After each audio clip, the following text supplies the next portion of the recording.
現実を見ろ。この世は思い通りにはいかぬことばかりだ。長く生きれば生きるほど、現実は苦しみと痛みと虚しさだけが漂っていることに気づく。いいか、この世のすべてにおいて光が当たるところには必ず影がある。勝者という概念がある以上、敗者は同じくして存在する。平和を保ちたいとする利己的な意志が戦争を起こし、愛を守るために憎しみが生まれ、これらは因果関係にあり、切り離すことができる。Lo pernah ngerasa dunia ini terlalu brengsek buat orang baik? Lo capek, idealis lo dicengin, dan lo mulai mikir, harusnya dunia ini bisa lebih adil dari ini. Nah, selamat. Lo baru aja nyentuh lapisan pertama dari pola pikir Madara Uchiha. Dia bukan karakter jahat yang jahat karena hobi. Madara itu lahir dari luka, berkembang karena kehilangan, dan akhirnya jadi monster karena logika. Yes, logika. Tapi logika yang udah dibumbui dendam, trauma, dan rasa kehilangan yang numpuk bertahun-tahun. Konten ini bakal ngebedah filosofi hidup Madara, lalu ngebayangin kalau dia beneran eksis di dunia nyata, gimana perilakunya, pemikirannya, dan apa aja yang bisa kita pelajari atau waspadai dari orang kayak dia. 2. Filosofi hidup Madara, idealismenya bukan main-main. A. Dunia ini rusak, jadi harus dihancurin dulu buat dibenerin. Madara percaya dunia penuh konflik bukan karena manusia jahat, tapi karena struktur dunianya emang cacat. Konsep perdamaian, menurut dia itu ilusi, nggak akan bisa benar-benar ada selama manusia masih hidup dalam realitas bebas. Makanya dia pengin bikin dunia baru lewat Infinite Tsukuyomi, dunia mimpi yang semuanya bahagia, walau palsu. Secara teoritis, ini nyambung banget sama konsep totalitarian utopia di teori politik. Kayak filsuf Thomas Hobbes bilang, manusia itu pada dasarnya brutal dan egois, jadi harus ada, Leviathan, kekuatan besar yang ngontrol semua demi kestabilan. Madara sama dengan Leviathan versi ninja.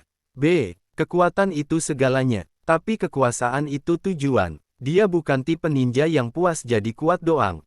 Dia haus kekuasaan, karena buat dia, cuman dengan jadi pusat kekuatan, dia bisa ngerubah sistem dunia. Tapi dia nggak pengin kekuasaan buat diri sendiri, dia pengin ngerubah dunia pakai kekuasaan itu. Di dunia nyata, dia ini tipe orang yang jadi revolusioner ekstrim. Bayangin seseorang kayak Che Guevara, tapi versi ultra nihilis. Kalau dia hidup hari ini, mungkin dia bakal jadi pemimpin radikal yang menggerakkan massa dengan janji keadilan, tapi metodenya ekstrim, nggak peduli berapa yang harus dikorbankan. C. Cinta itu kelemahan, tapi juga kekuatan paling besar. Ini ironi paling gila dari Madara. Dia percaya cinta itu bisa jadi akar dari kebencian. Waktu lo terlalu cinta, lo bakal ngerasa hancur saat kehilangan. Dan rasa kehilangan itu, bisa berubah jadi dendam. Ini mirip banget sama konsep shadow self dari psikolog Carl Jung, sisi gelap manusia yang muncul justru dari hal-hal yang paling kita peduliin. Madara ngerasa kehilangan adiknya, klannya, dan sahabatnya, dan itu yang ngebentuk dirinya.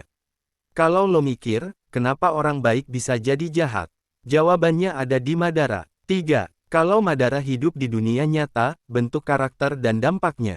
A. Sifat dan sikap, visioner tapi dingin. Dia akan jadi orang yang punya misi besar, tapi rela ngorbanin siapapun buat itu. Bisa jadi CEO radikal, pemimpin kultus ideologi, atau bahkan diktator modern. Karismatik gila, walaupun serem, orang-orang bakal tetap nurut sama dia karena omongannya meyakinkan dan penuh keyakinan. Tipe yang bikin lo mikir 2 kali sebelum debat. Teguh prinsip, sekali dia punya tujuan, nggak bisa diubah. Dia bukan tipikal follower, dia pemimpin, tapi bukan pemimpin demokratis. Manipulatif. Dia jago banget ngeblokkan narasi, bikin orang mikir dia itu penyelamat, padahal caranya destruktif.